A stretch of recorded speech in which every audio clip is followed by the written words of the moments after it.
No, for Halloween I got some Jedi robes off Amazon, and unofficial, unlicensed, but very clearly, definitely Jedi robes. Are they just like space knight robes?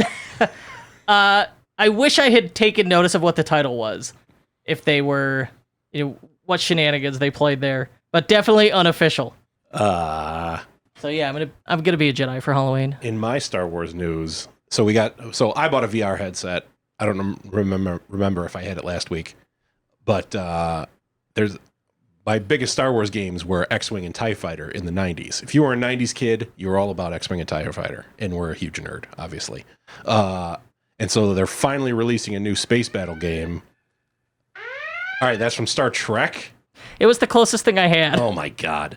And so there's one coming out in October called Star Wars Squadrons, which I already was very excited about. And then they just announced it has full VR support. So I'm pretty much going to be playing Star Wars Squadrons with the VR headset, never leaving my house ever again. I'm taking October off, by the way. There's a thing that's going to happen that we have to prepare for. That we need. Listen, need those October hands is on never deck. busy. We're we're around with our thumbs up our asses all October. So I think you're thinking of December. It's funny. Like end of September through October and the beginning of November is nuts. Like even through December 1st is nuts because people on the last minute are like, oh, by the way, we're doing this thing on Black Friday. Could you set that up for us? The moment, though, I really think like the moment Thanksgiving rolls around. Oh, yeah. The requests of the work fall off a cliff. Yeah. Because merchants are so busy fulfilling. And then I think everybody collectively just goes, the last 2 weeks of December, let's just chill. Oh, yeah. No one talks to us in December. It's great. Yes. Some people do because they're like, we want to be ready with stuff in the new year, so they want us to prepare for it. That's usually good. Like long-term projects are December. I like that. I like that. It's just like you're doing a marathon for 8 weeks. You get 3 weeks off in December. Yeah, we just kind of chill. It's very nice. Yeah. No, we've been doing this 10 years. That's the score. That's how it goes. It is nice. And August is usually dead, so we get to like prepare for before it blows up. It hasn't been the case this year. It has not. In years past, though, usually you get that like back to school summer slump where everybody goes on vacation because they can, and then that's the end of it. Did I tell you about my new tenant? I decided to rent out part of my house. Oh? Yeah, I got a new roommate. Oh, I'm not familiar. Yeah, his name's Lil Squirrely. Okay, that's an unusual name. He's a squirrel that lives in my wall. And he's not paying rent. And he's not just like a fugitive you're hiding? No, it's an actual squirrel that lives in the walls of my house. Are you going to get the squirrel out? I'm hoping. How do you feel about the squirrel? I'm not a fan of the squirrel. He's not paying rent. And like, where is his residence? His residence is the hallway in the wall right there. Have you seen him? There's a squirrel. All right, so I have a big front window in my house, and I sit in the window in the morning, drink my coffee, answer my emails, begin my workday. And I look at all the animals romping around my front yard. And there was this squirrel that was just like there every day. And I was like, look at him. Like, he's having fun. I like him. So I've been looking at him for about a week. Sipping your coffee, admiring your squirrels. Yeah. Okay. And then all of a sudden, there's now like scratching inside my walls. And anytime there's scratching going on inside the walls, I never see little squirrely outside. And when I so you've not actually seen the critter in your walls. I've never seen him in my walls. I'm making a Sherlock Holmes educated guess here that whenever I don't see the squirrel, there is scratching in the walls, and whenever I do see the squirrel, no scratching in the walls. Go gadget deductive reasoning. Have you yet tried asking him to leave? No. Well, usually I bang on the wall. Okay. That doesn't seem to deter him though. But no, he probably is laughing at you. If you're walking down the hallway and talk, he suddenly stops. He's like, "Oh, they're gonna get me. They're on to me." No. But no, the removal guys come tomorrow to evict my tenant. But he's really just paying you in property destruction. Yeah. And the excitement of knowing that you have a squirrel in your wall. Of just hearing like scratching sounds in the wall of my house and thinking, "Oh, that's good." Just what do you find it's not a squirrel? And it's like, it was a family of angry possums in a turf war with a raccoon. Well, they've been very quiet up until like 3 days ago. Maybe they're plotting. Oh, God. You don't know.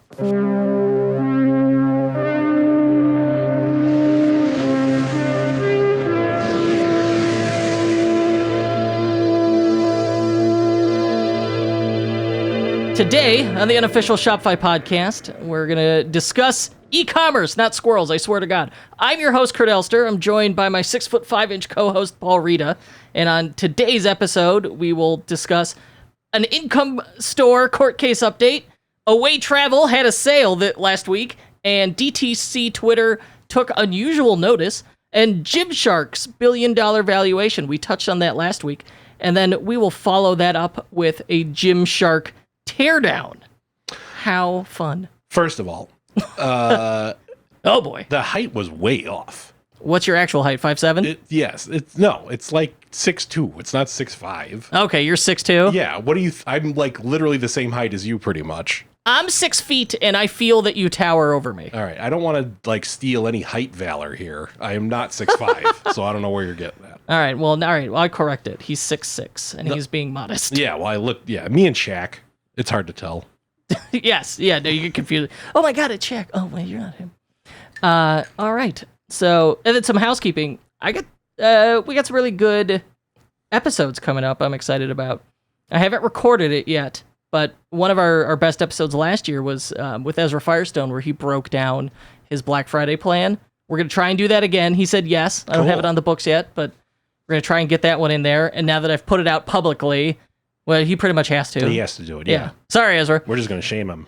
Because we can shame him. Yes, yeah.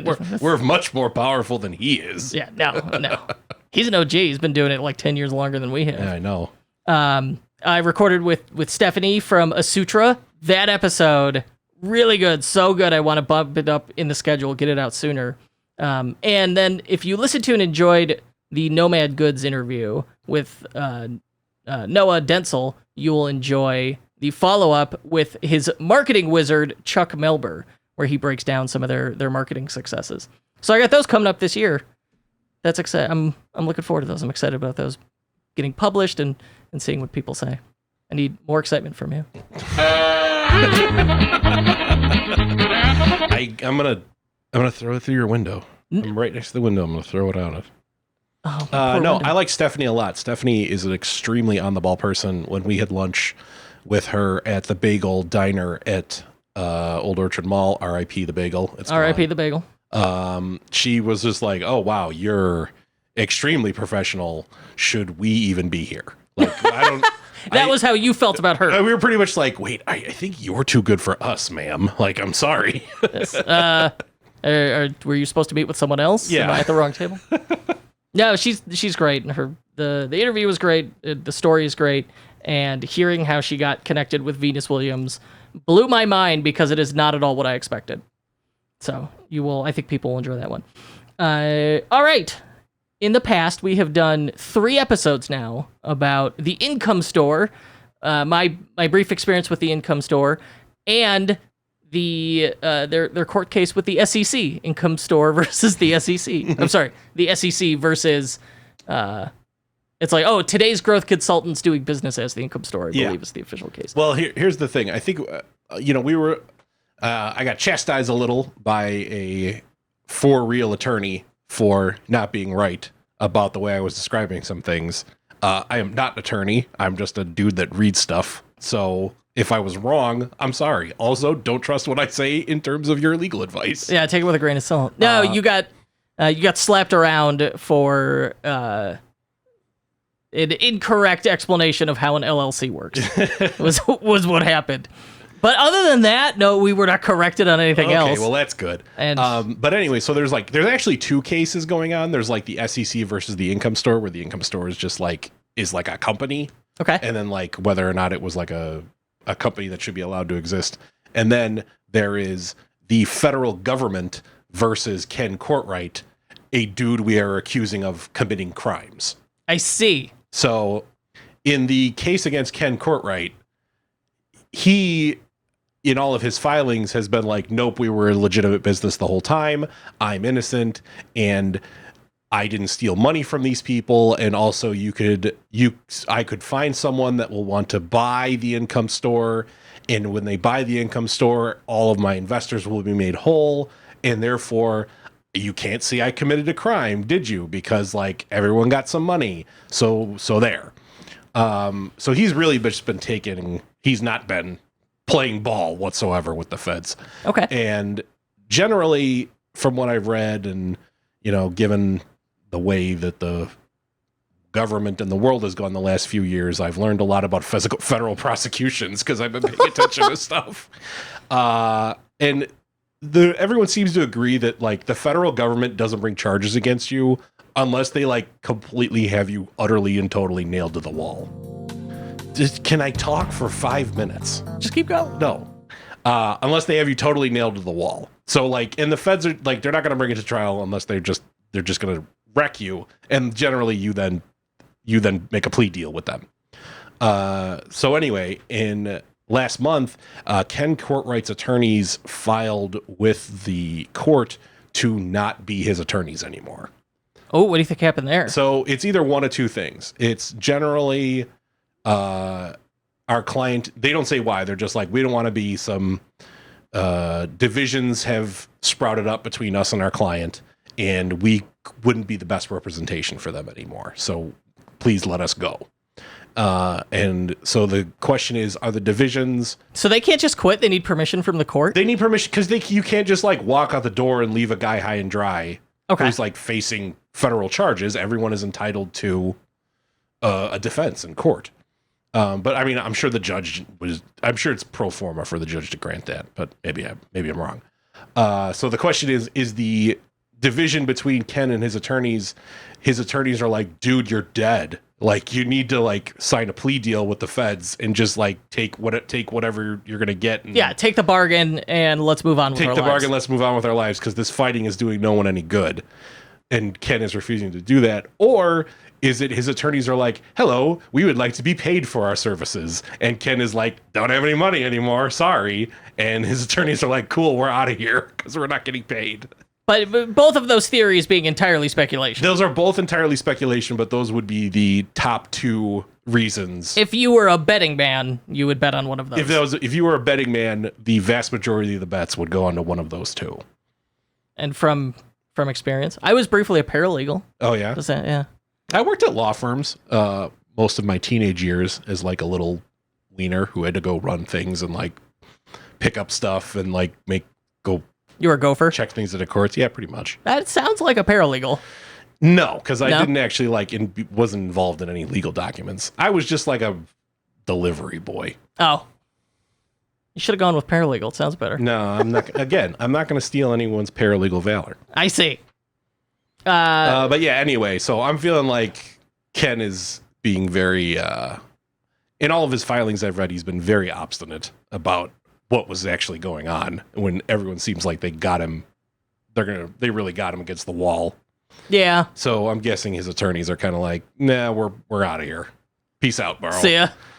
I'm sure he could find if he's like, look, I want to fight it tooth and nail. I'm sure he could find somebody that will go along with that. Well, he's got to pay him though. Okay. And so if all of his assets are frozen, isn't that kind of the scam? Like if the government freezes all your assets and then you have to defend yourself, what do? I don't know. Do you take the public like, are you forced into the public defender?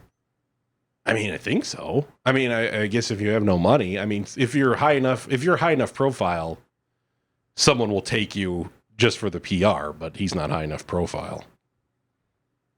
Okay. Well, when do you think with the pandemic, certainly that has to slow these court cases down. Is this thing going to go on for years? Oh yeah. Oh jeez. Yeah, I think so. I mean, if there's going to be like motions on either side and like everyone's fighting over the evidence and all that other stuff, it's like just drags on for years. It's going to go on for yeyears. Ugh. I mean, there's a woman on. If you are like extremely thirsty for your Ken Courtright content, the places you want to look for. There's a woman on YouTube called Amelia Gardner, who I think was involved in a lot. Is like into online sales type stuff. Oh yeah, she has a playlist on YouTube called Income Store Collapse. Yeah, so she's an ex-attorney.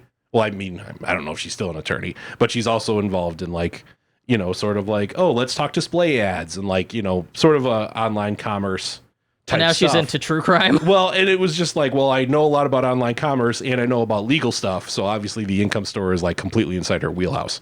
So she, every once in a while when there's a cool income store update, Amelia Gardner generally posts a video about it. So if you really want to get into it, check out her YouTube feed, which I'm sure Kurt will be adding to our show notes. I did it already. I got a link to Amelia Gardner's Income Store YouTube playlist, which I appreciate. Anyone who uses a topic-based playlist, thank you.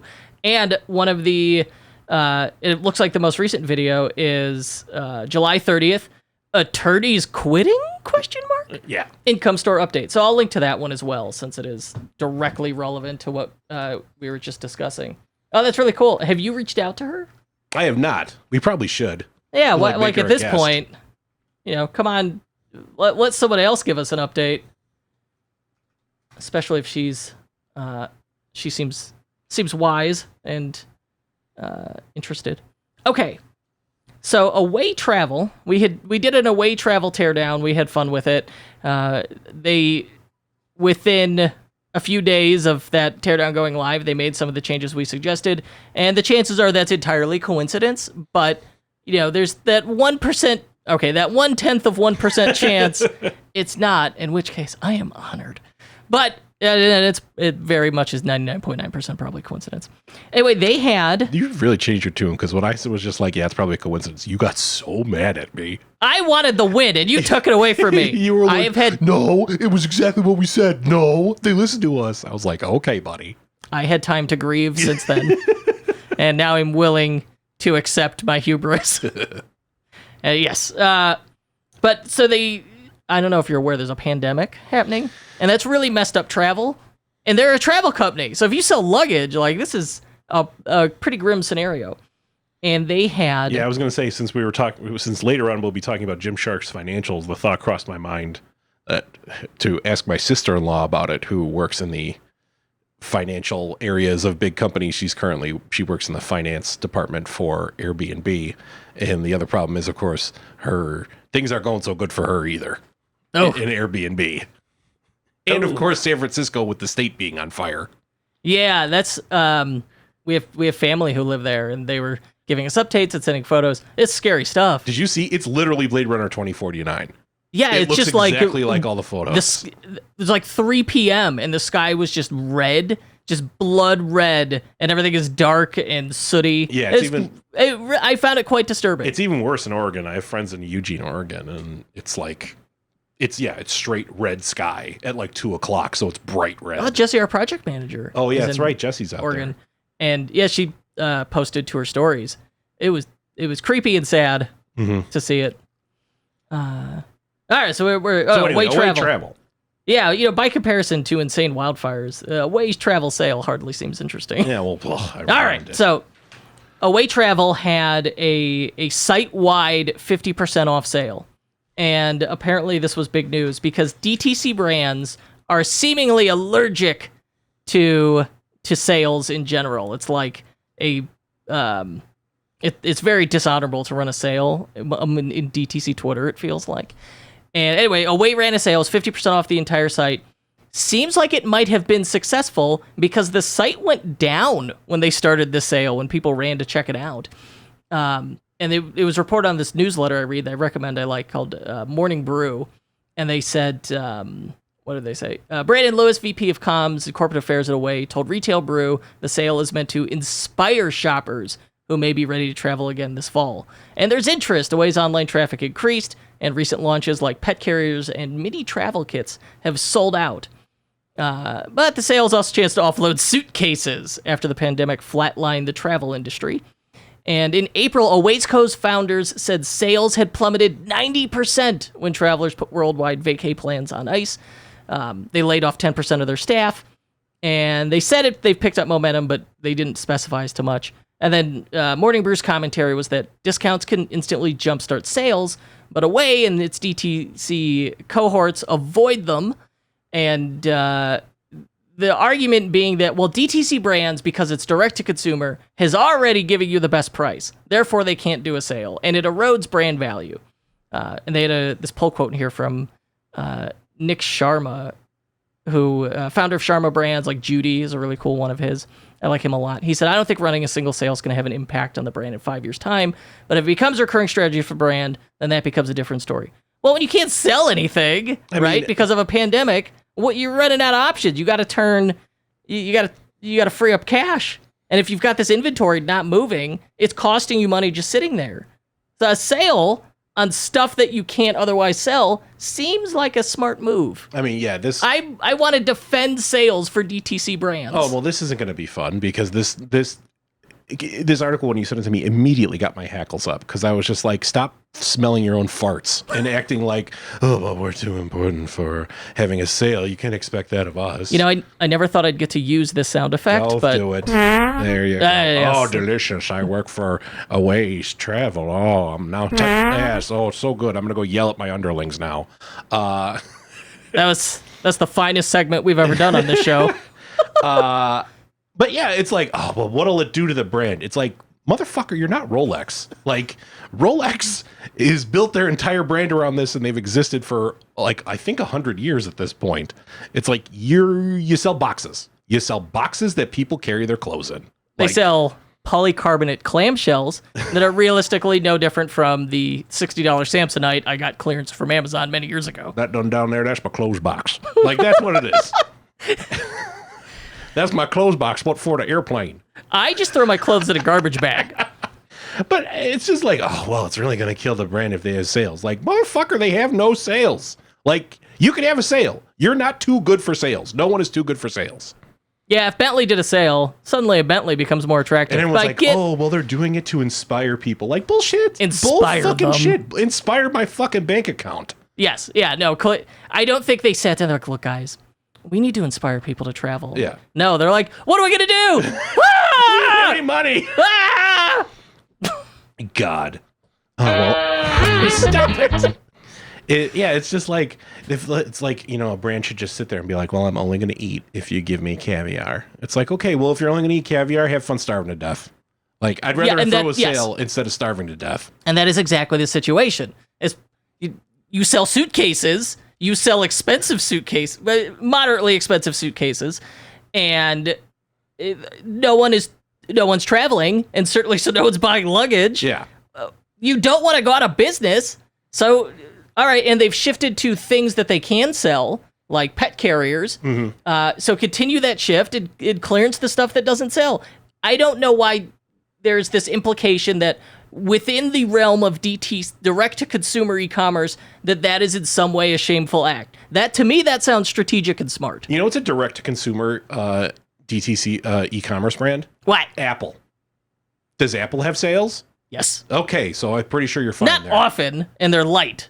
Those Black Friday sales. Back to school sales. They do? Yeah. I want like 50% off. I want AirPods, half off. Everyone's got sales. I mean, sales have existed for what, 100 years? How long has sales existed? Oh, gee, I have no idea. That's a good question. That's a good question. And you know what you just reminded me of? You know what was I don't know if Sears was Sears. Like Sears would make things, and Sears would send you a catalog. I think Sears was the original DTC brand. I think Ford was the original DTC brand. You could only buy it from a Ford. You could only buy from a Ford dealership, and they own the entire manufacturing process and streamlined it for efficiencies. And the goal was, low price direct to consumer product, cut out the middleman. Oh, then I think clearly Ford. I think Ford should be trading at whatever 20 times earnings is then, because I mean they're a DTC brand. I think it is funny to think of that. Somewhere along the way, e-commerce rebranded itself as direct-to-consumer. I mean, the Sears catalog, instead of, they'd send the website to your house, and you'd flip through it. Yes. Yeah, there's a lot of things that we act like, oh, this is new and amazing. It's not. It's the same stuff.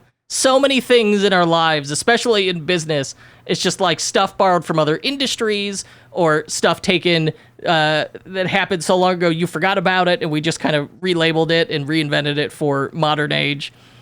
But no, don't fear the sale. I mean, if it's in their case, it's choosing between we could sit here and sell nothing, or we could clear out this stuff and use that cash to sell, to develop and sell new products. They're great, good for them. That should be the story. Well, But I mean, I'm just taking it a step further. Instead, anyone listening to this, even, I mean, I know whatever, Pierre Escargot, the CEO of Bentley, I'm sure he's not listening to this, but anyone who is listening to this, you can have a sale. You don't need to be going out of business to have a sale. Please, for the love of God, have sales, because more people will buy your crap. Like, what? Why is this hard? Yes, and like is Bentley French? It's probably not French. It's British. Damn it. Yeah. I should have been like Nigel Huffnagel. Nigel Huffnagel. You know what? Harry Potter. Harry Potter's the CEO of Bentley. There you go. Yes. There you go. All right. And the Queen is the CEO of Jaguar. That's wow. That's the extent of my British knowledge. Oh, and that's why you just sold your Jaguar, because you're anti-royalist? I still have the Jaguar sitting in my garage mocking me. Ugh. Every time I get in the car, it calls me a colonist and spits on me. Like, what? Why did I pay for this? All right. So, yeah, I get where, like, all right, so the fear with sales, like, if you ran sales constantly, that it devalues the brand. And, like, unless you're selling a luxury good where it's like, all right, we're selling this thing at 10x cost of goods sold, you're probably not really a luxury brand. But I'm even saying luxury brand is in, like, when we think of, like, luxury brands like Bentley and Rolex and whatever, those are luxury brands that are like, this is only they have a storied history. This is only meant to be purchased by millionaires. Yes. Like, come on. Yeah. So, you're not one of those. So I have a sale. Statistically, probably. Yeah. Maybe someone at Bentley is like, what? I'm leaving a 1-star review. I don't know. If you work for Bentley, come in contact with us. We'll build your Shopify store. I don't think it's going to work. You know what? Don't. It's hard because they're totally going to want like a product configurator app to configure all like the different trims. It's just basically the hardest thing you could do. Yeah, those are horrible. I don't want that job. Yeah, they're very difficult. I respect people who could build a product configurator. Yeah. Especially one for a vehicle. Oh my God. No, thank you. All right.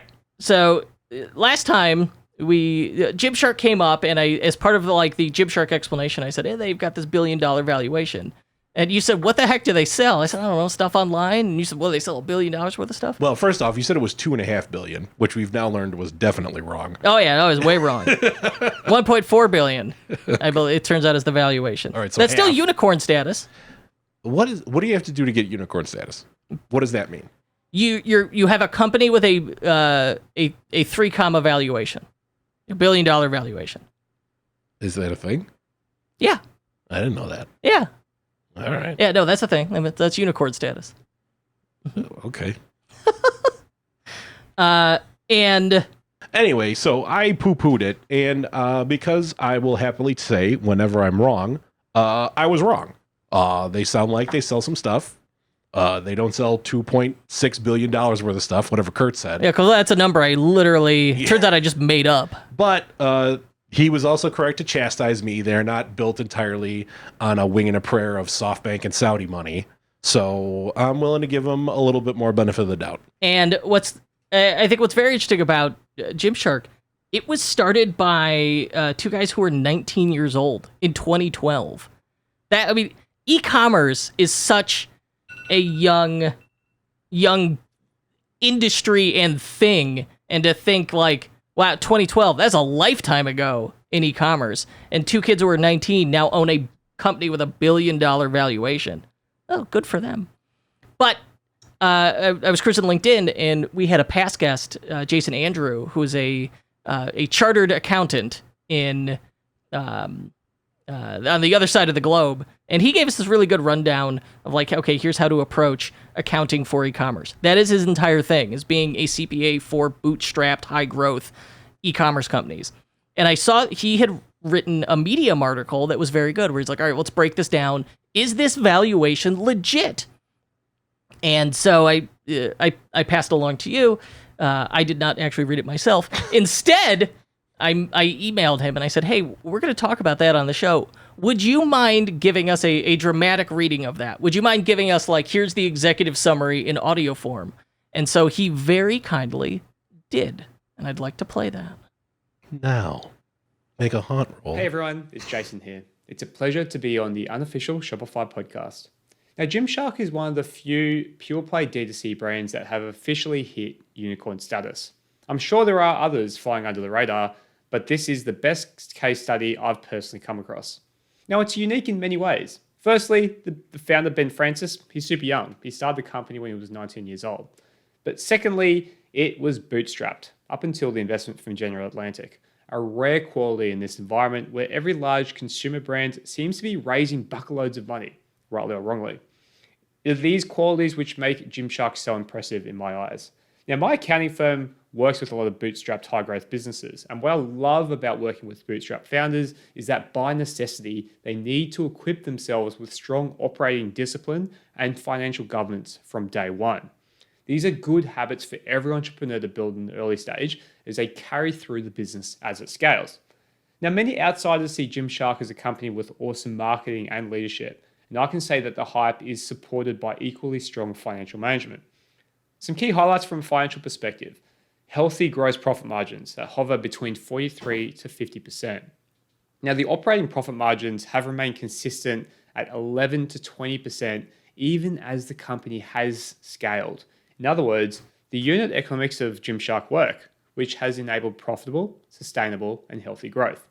Now, from a working capital perspective, Gymshark's cash conversion cycle was an enviable 48 days in 2019. Now, compare that to like Nike and Adidas, whose cash conversion cycle hovers at 104 and 160 days respectively. Simply put, Gymshark is a cash-generating machine. In summary, Gymshark is a refreshing case study for every entrepreneur to reflect on. It serves as a stark reminder to those looking to scale their e-commerce business. And the key message is this: you don't need to raise venture capital to build a great, high-growth business. Fund your company with customers. It's the best way to do it. I absolutely love his takeaway there. Oh, the end, yeah. The end is the main thing to focus on. Yeah, I think there is some bias, and I've seen some arguments online where like people bootstrapping versus taking investment, whether that's private equity, venture capital, whatever it is, and these people fight and butt heads. I think clearly it's your business. You should do what the heck you want, right? Do the thing that you know is right for you, that you feel comfortable with. But there was always this implicit thing that like, well, if you're bootstrapped, that's just a lifestyle business. And like lifestyle business was very much used derisively. I've only recently been willing to accept lifestyle. Like, we have a lifestyle business. It's a fabulous business that supports our lifestyle. Yeah. I mean, it's a thing where I didn't know of it derisively at all, where it was just like, it's a lifestyle business. It's like, this business is my lifestyle. I'm like, okay, let's waiting for the bad part. Yeah. Right? That's silly. But it's derisive because the implication with lifestyle business is you can't, it's not high growth. You're not going to be worth tens of millions, and you're certainly not going to sell your little lifestyle business that's cute for $200 million or something to that effect, let alone get $1 billion valuation. And what Gymshark has shown us is that two regular dudes, I mean, literally this guy was a 19-year-old pizza delivery boy who started silk screening t-shirts, were able to grow bootstrap, so they did not take investment, a business, and then after steadily stacking the bricks in that for a decade, get to, or almost a decade, get to a $1 billion valuation when they finally did take that investment. So it means these things are not, these two approaches are not at all mutually exclusive. No. And even if it's not exclusive, it's like, oh no, you failed. I mean, it goes back to our story with Gumroad, with Salil from Gumroad, where, his Gumroad, he had a bunch of VC money, and he failed at building the startup. And instead, now he just owns Gumroad himself outright, moved to Salt Lake City, and makes like $500,000 a year by himself. Yeah, I think pretty much everybody listening could live with that business. Yeah, that's the thing. Because no stress. He's like, I failed because Gumroad didn't turn into a $100 million, $1 billion, exit for me. All it did was I have a job that I kind of work in my own house that I lived in, that I just that is not in San Francisco, and I make $500,000 a year. Like, oh no. Oh no. How will he survive? Right? And so that was kind of, for someone who chose to have a bootstrapped lifestyle business, like we've never had debt, we've never taken investment, and I have intentionally chosen to remain, to have a small team and keep things as simple as possible, because I am risk averse and prone to anxiety, and I don't like anxiety. No. So I've built the business around a system where it supports. It's all fine. We got a cool place. It's all good. We own houses. We have cars. We're not scared about like paying our mortgage next month. No. So it's pretty sweet. Yeah, I live comfortably and largely stress free, and that was my goal. And if that's your goal, and you're like, look, that's all I want. Simple goals with living an upper middle class lifestyle. Absolutely, you could do it. I mean, I think we've mentioned this before, but we've had people approach us that are like, all right, here's the move you got to do now. You got to like triple your head count. So you need to like take out a giant loan, right, and then hire 50 people, and then find the work to keep those 50 people employed. And then you become a big ass business that's doing whatever revenue with your new giant head count. And then eventually someone will want to acquire you. 100%. We could do that. And I'm like, that's the worst thing I've ever heard. If we did it, we might be successful at it. Or we could fail miserably and blow ourselves up. Who knows? But like, it's a risk reward scenario. I have stuck to the level of risk I liked. Yeah. And it has worked. Because we don't have the debt, that in the future, that could change. I could say, all right, well, let's take the investment. Let's build the big team. Let's do the whole thing and then set it up so it's all systems and processes, and then we could sell it. You could still change your mind. Even if you're like, look, I'm a bootstrap now. I'm happy now, but maybe down the road I want to change it. You can absolutely do that. And that's what Gymshark did, and that's why I like these Gymshark and these two guys, and having gone deeper into the story. Absolutely, I respect it, and it should be held up as a shining example of what you could do in e-commerce with a Shopify store. They're on Shopify Plus. Back to Gymshark, their money for a second. Debt cash. I just want to point out their little sneaky thing they did that he mentions in the Medium article that he wrote about this. So for the big brands like Nike, Adidas, and Lululemon, their gross profit margin is like 45 to 50%, which is like good for apparel. Gymshark is like, oh yeah, our profit margin is 70% because we're DTC geniuses, and this is the magic you get with DTC. But the little thing that they did when they're reporting their financial information is they've placed their distribution costs, which is like shipping, customer service, running the website, doing all the stuff that would be for Nike, which is the Nike supply chain to ship everything to all the stores everywhere. They are counting that all under distribution costs, which apparently is not part of your gross profit margin. Normally, I don't know about this. I'm just reading this in the article. And so what they do is they add all that stuff after they've calculated their profit, which is what you normally would do. But because they're DTC, the way that that's put together for them is entirely different. Like they need to do all that stuff in order to sell the product because they're direct to consumer. So they have no distribution network. So really that should be counted as part of the cost of the goods. Is all of this stuff. So you think they're misreporting cost of goods sold? They're misreporting cost of goods. I don't think that. That's what Andrew says in his article. Okay. That they're misreporting cost of goods sold because they're direct to consumer. They have to do a bunch of stuff that balloons their distribution costs. Okay. And because of that, when you add all that in, their profit margins are 40 to 50%, just like all of the other companies. I see. So, but still, I mean, even including that, still hugely, wildly successful. We're comparing them to Nike, Adidas, and Lululemon, billion-dollar companies. Yeah, a company started by two guys in 2012. Yeah, I'm not saying that it's like bad. I'm just saying is the unicorn is he's got a little limp in one of his hooves. I understand. And, well, as long as we're on the topic of Gymshark, we should do a Gymshark teardown. Gymshark.com. We're on Gymshark.com. I see you're on the homepage on Gymshark.com. I'm on the homepage on Gymshark.org. Oh, no. Okay, that's the wrong one. Oh, okay. Yeah. You want .com. .net? No. You don't want the Gymshark network. Biz. I mean, here's the thing. If you're running a business, you should buy the .biz so people know it's a business. Yeah, how will they know otherwise? I mean, it'd be stupid not to. I mean, it's ignoring that .com stands for commercial. There's .store, .shop. There's a lot of silly TLDs now. Well, yeah, because the company that makes the TLDs is the same company that sells the TLDs. It's like you're putting real estate agents could also create land. I see. Yeah, that's...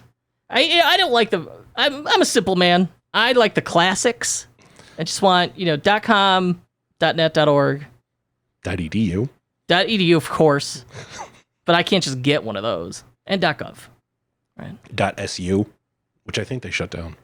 What's SU? That was the Soviet Union TLD. Oh. That, now it's .ru, right? Never got used, yeah. But I think, it was still available, and they were like, you were extremely cool. Well, that's the only use case for the plethora of weird TLDs was so you could try and spell out a word, do something really cool and nerdy. Yeah, I really wanted to get Paul.re, which is Reunion Island, a small island in the Atlantic, I think. That's a French protectorate.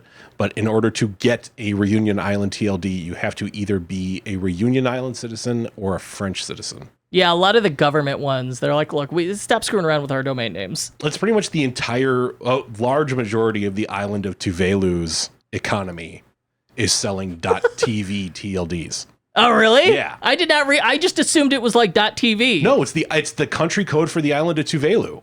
I did not realize that. Yeah, and they were like, whoa, we got a gold mine. How strange. Oh, I love learning just weird ways people make money. That one's good. Okay, let's dive into Gymshark.com.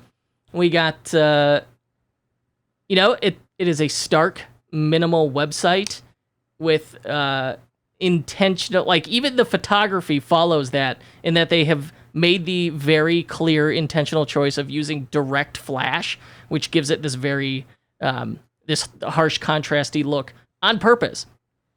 Who was that photographer that did that? Terry something. He was a real creeper. I don't know. All right, forget it. That's the thing. Let's notice here. No slideshow. No slideshow. It's just, there is a weird slideshow that's headlines. I was going to say, I like that. The navigation, here's the other thing. What's the navigation? Men's, women's, accessories. Yeah, 3 links. There's no multiple main menus. There's no top menu. There's no any kind of secondary menu. There is only the main menu. And it segments you into men's, women's, accessories. And accessories really is like your unisex. Yeah. This menu exists to when you have an audience as big and as wide as they do. This is so you can get them to self-segment. Also, if you hover, it's a mega menu though. Accessories is not, but I really like the little animation at the bottom. Oh yeah, that's easy. I could do that. You could do that? Yeah. All right, I got a off-road project I want to do that on. You're right. You've been talking about, everyone's going to know about this. You've been talking about this off-road project for weeks, and you're just like, oh, you can't believe the shit I'm doing. And I'm like, I know I'm not going to believe the shit you're doing, and it's going to kill me inside because you got too fiddly with it. Oh yeah, and I got extra fiddly. You're like, oh, but it works in Photoshop. You're like, well, Photoshop isn't the website, Kurt. Well, the text doesn't render right. Make the logo bigger. Yeah, they have mega menus, but their mega menus are not crazy images. The mega menus are just 3 linked lists each. That's it. I would actually like a little bit more in this mega menu, or at least make it smaller. It's too small. First of all, text, too small. Second of all, that white space in the middle. Why is that there? Yes, I agree with you. I loved the header. It spoke to wow, you really thought through this design, and it's going to be really top shelf. And the menu was the header and the menu were writing checks the mega menu can't cache. Yeah. So how would we, one of the things that bothers me is of the columns, it's 3 columns, the height of column 1 and the line heights are different.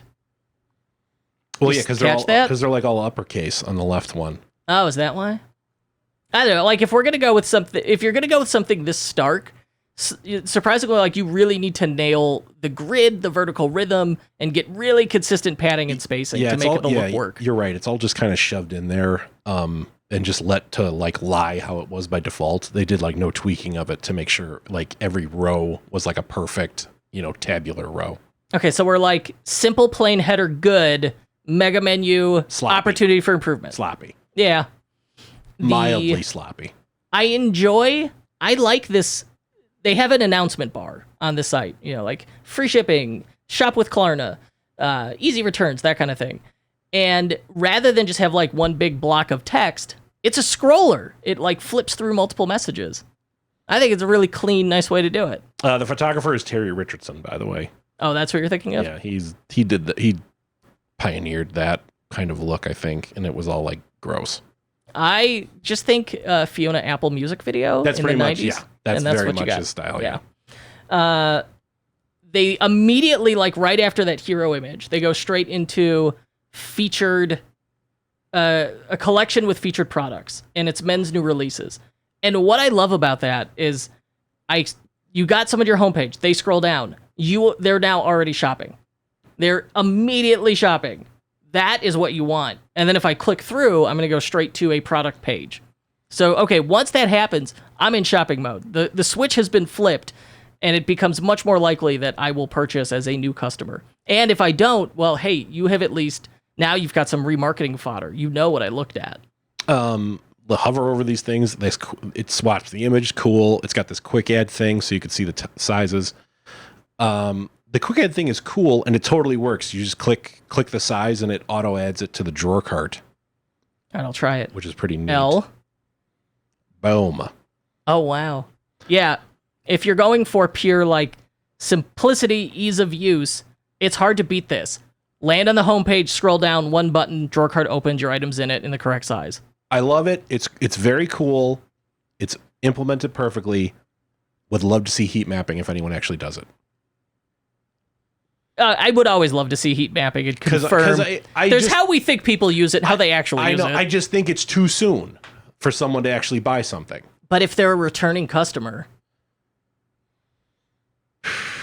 again, heat map. Like everything we say, take with a grain of salt. This is entirely speculation. Yeah. It's educated guesses. I don't know. I mean, it's fine. I mean, it's not hurting you, but I would like to see if anyone actually does it or if they like click through. Because I mean, you got to see more photos. You got to see the bigger photos. So scrolling down, we got a big featured image, and then we jump. At the top was men's new releases, feature collection. It does the same thing again with women's new releases, then another big featured image. So it looks like we're breaking up collections with images. And then big image after that, featured promo sections like shop men's, shop women's. So really, really trying hard to get me to segment between one of these two categories. And then they got stuff like student discount, afterpay, home workout conditioning app, and what I assume is a little SEO segment. At the bottom, there's just like a big 3-line paragraph of text, more than your best workout clothing. And finally, as our safety net, a newsletter sign up, really simple. Sign up to our newsletter for the latest news and exclusive deals, and a very clean, nice footer that my face in the screencast is like totally covering the link lists. So I Googled it. There isn't one currently going. That Afterpay in the footer made me think about it. First of all, what do we know about? Okay, Gymshark, $1 billion DTC unicorn darling, ultra successful. Everyone should try to implement them. One, they're not too good to offer Afterpay. Yes, even on a $20 T-shirt or tank top, you still can do Afterpay. Free returns for 90 days. Free returns for 90 days. I Googled Gymshark sale. They just had a Labor Day sale of women's 30% off. Okay, so they did have a sale, a traditional ass sale. Traditional ass sale. They are not too good for sales, and they are not too. And yet they're valued at $1 billion. How is this possible, Paul Rita?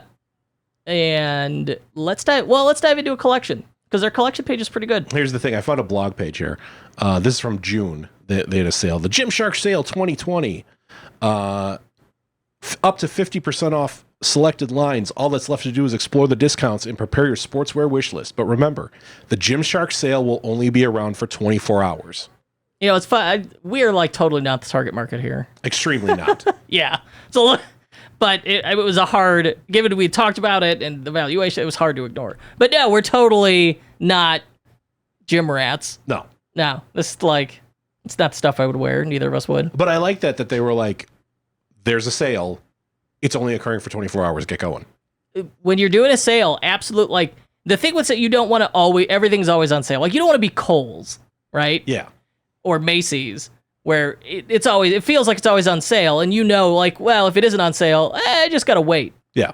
You know, the versus like Gymshark here, absolutely, you want to time box those sales to create urgency. I mean, it was 24 hours. How much money did they make that 24 hours? Tens of millions of dollars. I would hope so. Yeah. Maybe. I don't know. It's an impressive brand, that's for sure. I'm sure everything they do has like dramatic ripple effects. Mm-hmm. Let's go to, everybody loves hoodies. Let's, for a collection, go to men's hoodies. All right. Do they have Jedi hoodies? I don't believe they sell Jedi robes, no. Be pretty cool if they did. I would, if they had a Star Wars line, I would be very excited. Now we'd be talking. Now I'd be a Gymshark customer. Scrolling down, they've got, or in the collection, they've got this lovely banner image with the collection titles over the banner image, and these very clear, easy to use collection filters. I love these. At the top. They're not hidden. They're easy. They work. I'm very impressed by these. I love that it's a bar, which leaves way more room for the collection grid. And the way, like, and because the collection grid has more room, that allows the images to be bigger. And absolutely. anytime you can err on the side of the images being bigger is a good one. 100%. And all right, so I've got, scroll down to new. There's new. I like their little new badge. It's nice. Critical hoodie, dark green, $45. I note that they don't sell 3XL again. Oh, I feel very abandoned here. We'll find you a 3XL hoodie, buddy. I don't want to, sleeves. I get so hot. All right. He's not kidding. I appreciate they use, I'm on the product page. They use breadcrumbs. I don't want to like breadcrumbs, but I have found consistently over and over across all categories, breadcrumbs on a product detail page get used. People use them to go back to the collection or the homepage, wherever. So on the collection grid, so this is a question we get a lot in the group. On the collection grid, the top thing here is this crest hoodie. And the crest hoodie is broken out into multiple colors. And each color has its own image associated with it. And then... Oh, yeah, you're right. And so if you click through the red one, it has size, and then it has the colors. But when you click on the colors on the product page, that is a completely separate product listing. So they've split out, each color is its own separate product. We get a lot of questions. We get a question about that all the time in the group. Oh, yeah. If you hover over it, you can see it's different links. I'm sure this is like Metafield madness to make this work. There's like apps that do it. Oh, really? I think. But at the same time, at like their scale, they could build a private app to do whatever they want. Yeah. Or I'm sure like, they could call Toby and be like, we really want this feature. Maybe. Toby's like, get out of here. I played StarCraft. He does play StarCraft. He plays StarCraft. The man enjoys StarCraft. Interesting way to lay out the product photos. It is a more editorial style. It, instead of thumbnails, it's like 3 images across, a big image, and then 2 images across the bottom. We did something kind of like this on Adam's Polishes, and it worked well. I really liked it. Do you have one with a video? The one I'm looking at does not have a video. Oh, They have video? Click like the different colors. Switch. All right, I'm looking at... I'll switch to charcoal marl. Oh, yeah, that'll have one. Okay. Whoa! Yeah, sick. Okay, so I always tell people, go, should I add video?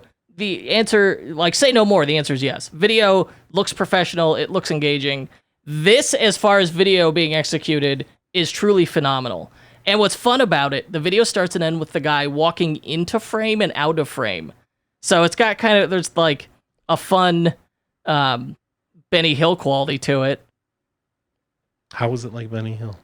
That they're messing with like the frame. You just wanted to hit the button. I didn't even hit the button. This video is 720p too. It's huge. But what about their page speed score? We're not talking about that this week. Oh, sorry. No, it's wow.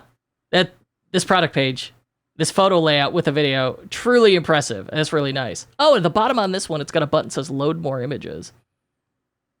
And then it flips the images to something else. Okay. If I click them, all right. So then if you click an image, it loads in this really nice light box, but it has all your thumbnails down the side. So they've gone with an atypical layout, which is a risk, but they have executed it so well, it entirely mitigates the risk. Yeah. And they got a little position sticky going on the form as well as you scroll down through the images. Yeah, It's that's like cool. The form's always there. That's nice. That's very... This site's very nice. Oh, yeah, it is. If I click size guide, they've got a nice size guide relevant to the product, tells me, I could choose between inches and centimeters, and even tells you how to measure. The size guide is on point, and then underneath the add to cart button, it says it's got Afterpay and Klarna on here. 2 financing options. Interesting. Interesting choice that the description one is closed. Yeah, the description defaults to closed. So they use an accordion menu for the description, and it's description, delivery and returns, reviews. The item is new that I'm looking at, doesn't have reviews. It's got a bulleted description, which honestly I would default it to open. And at the same time, like, these products are fairly self-explanatory. Well, these products are pretty much like, do you think this looks cool? Yes, no. Yeah. And so the images are the thing that sells it. I don't need to be like, okay, but how many arms does the sweatshirt have? Yeah. Right? It's a sweatshirt. I think the font is too small, too, because I'm old. You're ever old. I need my cheaters. Yeah, it's 12-point font. It's tiny. I would, like, if I still want to keep that small look, I'd bump it to 14. But my ideal minimum for font size is 16. But let's go back to the debate. So there's always a debate in the group about whether you should split out variants by color and make every color its own product. I don't like that. But either do I. I want it all on one page. Gymshark's doing it. Well, yeah, but they also have a hybrid approach. Yeah, that's where true. I can pick the photos, like I could choose the other colors from any of the product listings. That's the difference. That's true. And that's why we say, like, we'll bundle them together, because you got one listing to promote, and I could flip through the colors all on one page. Yeah, and so they did that in that they do have them as all separate products, but the swatches, they still have color swatches on every product page that will lead you to that product. Yeah, and then by doing that, then they also, you could see all of them at a glance in the collection grid. So they have combined and solved for this problem entirely. It's very clever. All right, so I'm going with an XL. I've selected it. Click add to cart. And it's got cute little animation to confirm it, and then it opens a drawer cart. The animation is nice, but you could skip it and just have it open the drawer cart. Once I'm in the drawer cart, very minimal, nothing to it. So there's some opportunity there, and you could add a lock icon to the checkout. PayPal did a case study. Supposedly that increases conversions. Well, you could have I would say, like, they've got this free, no hassle 90-day return policy.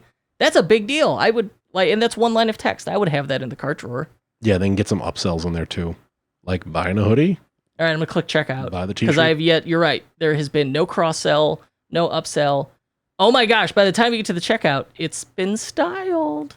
It is a custom styled Shopify checkout. Very, very rare. Did you get to it? I accidentally went to the checkout when I wanted to check out the cart. No dynamic checkout buttons on the cart.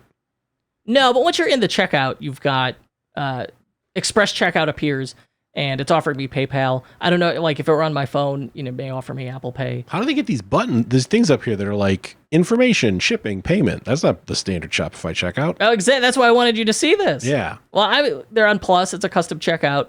But yeah, they have changed. They have like custom steps stuck up here. That's very cool. That's cool. And then this COVID question. That's great. We're still shipping. There'll be contactless delivery. Please keep an eye on our COVID-19 FAQ page, which they smartly did not link to. Oh, come on, guys. No, they want it. This is a squeeze page. You don't want to lead them up. Yeah, I don't want them to. If I got them to the checkout, I don't want them to leave to go read an FAQ about COVID-19. Target blank, man. Yeah, you could do that. No, this is really good. So then once we get into shipping method, it just says standard delivery 4 to 7 working days, $5. Express delivery 1 to 3 working days, $15. You would not believe the amount of overcomplicating people do with their shipping when it should just be like, give me the standard option and the faster option, and that's it. Yeah. And the standard option should ideally be free, probably with a threshold. For them, it's $75. We're below it. Yeah, it's like, do you want free but slow or fast but expensive? Yeah. No, this is good. I was talking to a merchant this week who does not have $1 billion valuation and had so why are you shipping rules so complicated it required a 6-page flowchart. And my advice was like, this is insane. You wildly simplify this for your sake and the customers. And well, clearly Gymshark did. But all right, so my point is like, don't give people choice paralysis. Don't tear your hair out with shipping. Simplify it if you can. And Gymshark has done a wonderful example of it here. Overall, I mean, this site really, with the exception of like the mega menu could be polished up. With that one exception, the rest of the site is quite extraordinary.